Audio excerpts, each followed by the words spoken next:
Выступая перед собравшимися, Мурат Хаматханов рассказывает о работе Института уполномоченного, о взаимодействии с контрольно-надзорными и правоохранительными органами за прошлый год. В 2021 в аппарат обратились 336 человек. В разработке находились 88 жалоб, большая часть из которых нашла положительные для предпринимателей решения.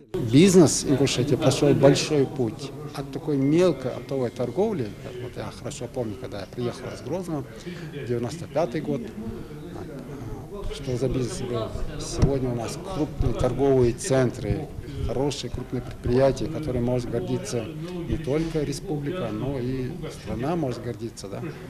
И я думаю, это еще не все. Мы пойдем дальше, будем развиваться. Институту уполномоченного по защите прав предпринимателей Ингушетии в этом году исполнилось 10 лет. За время существования аппарата, по словам бизнес-омбудсмена, к ним за помощью обратилось более 2500 предпринимателей. Также в этом году ведомство вошло в число лучших по стране. Аппараты уполномоченного по стране были обозначены как лучшие.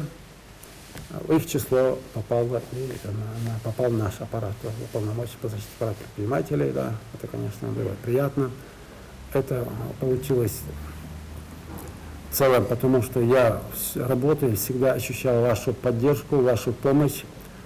У нас 10 общественных уполномоченных, да, которые активно работают, занимаются, помогают, поддерживают. Да.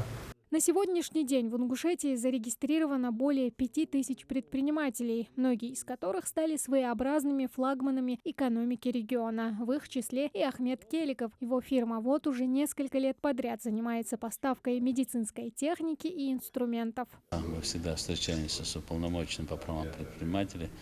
Он нам очень помогает в бизнесе. Мы советуемся, выносим проблемы свои, решаются эти проблемы.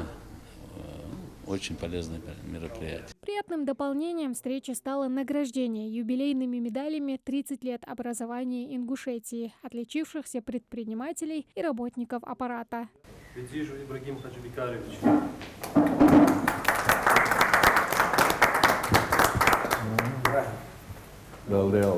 Тамара Хшакульгова, Мухаммад Билакеев, Новости 24.